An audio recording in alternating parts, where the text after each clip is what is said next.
Hello అండి, నమస్తే. నేను మీ సంధ్య. వెల్కమ్ టు సంధ్యాస్ వంటల పుస్తకం. ఈరోజు మన వీడియోలో రంజాన్ స్పెషల్ సేమియా కీర్ అనేది ఎలా ప్రిపేర్ చేసుకోవాలి ఏంటనేది చూద్దాం.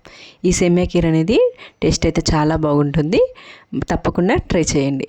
ఎలా చేసుకోవాలి ఏంటనేది ఈ వీడియోలో మనము చూద్దాం. ఫస్ట్ టైం కనుక మన వీడియోస్ని చూస్తున్నట్లయితే మన ఛానల్ని తప్పకుండా సబ్స్క్రైబ్ చేసుకోండి.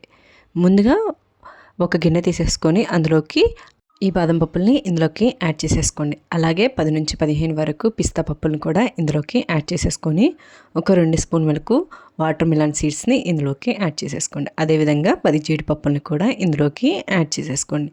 ఇందులోకి ఎండు ఖర్జూరాన్ని 3 లేదా 4 ఇత్తనాలు అనేవి తీసేసుకొని ఇందులోకి యాడ్ చేసేసుకొని ఖర్జూరాన్ని కూడా ఇక్కడ 3 నుంచి 4 వరకు తీసుకొని ఇత్తనాలు తీసుకొని ఇందులోకి యాడ్ చేసేసుకోండి. వీటన్నిటిని కూడా యాడ్ చేసుకున్న తర్వాత ఇందులోకి కొన్ని వాటర్ అనేవి పోసేసుకొని వీటిని ఒక 2 సార్లైనా మనము శుభ్రంగా కడిగేసుకోవాలి.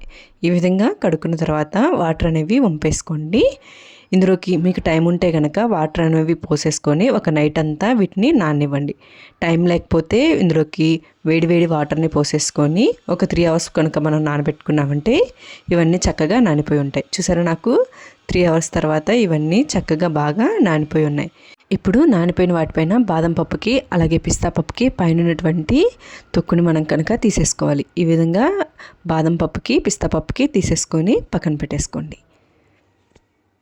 అన్నిటినీ తీసేసుకున్న తర్వాత అందులో ఉన్నటువంటి వాటర్ని అంతా వంపేసుకోవాలి. ఇలా వంపేసుకొని ఒక పక్కకి తీసేసి పెట్టుకొని వీటన్నిటిని బాదం పప్పుని జీడిపప్పుని అలాగే ఖర్జూరాన్ని వీటన్నిటిని కూడా చిన్న చిన్న ముక్కల్లాగా కట్ చేసేసుకోవాలి. ఇక్కడ నేను చూపిస్తున్న విధంగా వీలైనంత వరకు చిన్న చిన్న ముక్కల్లాగా వీటన్నిటిని కట్ చేసుకుంటే సరిపోతుంది.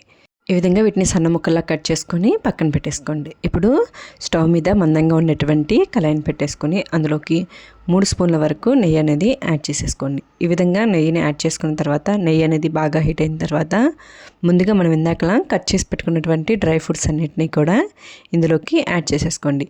ఫ్లేమ్ అనేది సిమ్లోనే పెట్టుకొని ఈ డ్రై ఫ్రూట్స్ అనేవి కొంచెం కలర్ చేంజ్ అయ్యేంత వరకు మనము ఫ్రై చేసేసుకోవాలి. ఈ విధంగా కలిపుకుంటూ డ్రై ఫ్రూట్స్ అనేవి కొంచెం బాగా ఫ్రై అయిన తర్వాత ఇందులోకి మనము 2 కప్పుల వరకు సేమియాని తీసుకుంటాం. ఇక్కడ మనం రెగ్యులర్గా యూస్ చేసే సేమియా కాకుండా చాలా సన్నటి సేమియా అనేది మనకి దొరుకుతుంది. ఆ సేమియాని మనం ఇందులోకి తీసుకుంటే మనకి కీర్ టేస్ట్ అనేది డిఫరెంట్గా చాలా టేస్టీగా ఉంటుంది.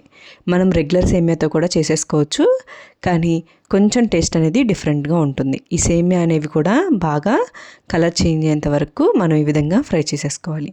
ఈ విధంగా సేమియాని మనం ఫ్రై చేసుకున్న తర్వాత వీటన్నిటిని కూడా ఒక గిన్నెలో తీసి పక్కన పెట్టేసుకొని అదే కళాయిలోకి నేను తీసుకున్న 2 కప్పుల సేమియాకి 4 కప్పుల వరకు పాలని యాడ్ చేసేసుకుంటున్నాను.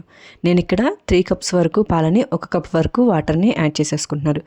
మీరు 4 కప్పులు పాలను కూడా మనము తీసుకోవచ్చు. ఈ విధంగా యాడ్ చేసుకున్న తర్వాత పాలు అనేవి కొంచెం బాగా మరగనివ్వాలి. ఇక్కడ మనం మొత్తం పంచదారతో కాకుండా కొంచెం కండెన్స్డ్ మిల్క్ అనేది యాడ్ చేసేసుకుంటున్నాము.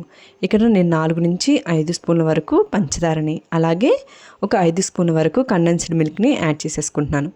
మీకు కప్ మెజర్మెంట్లో చెప్పాలంటే మనం 1 కప్ వరకు సేమియాని తీసుకున్నాం కదండి, ఆ కప్ తోటి 1/4 కప్ వరకు పంచదారని 1/2 కప్ వరకు కండెన్స్డ్ మిల్క్ని ఇందులోకి యాడ్ చేసేసుకోండి. ఇందులోకి మీరు స్వీట్ ఎక్కువ తినే వాళ్ళైతే ఇంకొక కొంచెం వరకు 1 స్పూన్ వరకు కండెన్స్డ్ మిల్క్ని కానీ పంచదారని కానీ యాడ్ చేసేసుకోవచ్చు.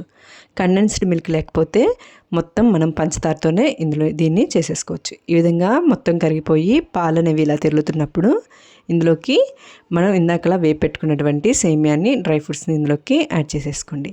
ఈ విధంగా యాడ్ చేసుకుంటూ మనము కలిపుకుంటూ అడుగనేది పట్టకుండా మనం వీటిని ఉడికించుకోవాలి. మూత అనేది పెట్టేసుకొని ఒక 5 నిమిషాల పాటు ఉడికించుకోవాలి. మనం తీసుకునే రెగ్యులర్ సేమియా కాకుండా ఈ సేమియా అనేది కొంచెం తొందరగానే ఉడికిపోతాయి కాబట్టి ఒక 5 నుంచి 10 నిమిషాల్లోనే మనకి ఈ కీర్ అనేది రెడీ అయిపోతుంది. ఒకసారి సేమియా అనేది మెత్తపడ్డాయో లేదో చెక్ చేసుకుంటే సరిపోతుంది.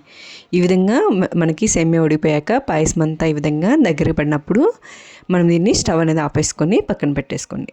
వేడివేడిగా మనకి సేమియా కీర్ అనేది రెడీ అయిపోయింది. చూసారా, చాలా సింపుల్గా క్విక్గా మనం ఈ సేమియా కీర్ అనేది మనము ప్రిపేర్ చేసేసుకోవచ్చు. ఈసారి మీరు కూడా ఈ సేమియా కీర్ని ట్రై చేయండి. రెగ్యులర్గా చేసుకునే పాయసం కాకుండా ఈ విధంగా ఒకసారి ట్రై చేయండి. టేస్ట్ అయితే చాలా బాగుంటుంది. ట్రై చేసి ఎలా వచ్చింది ఏంటనేది నాకు కామెంట్ చేయండి.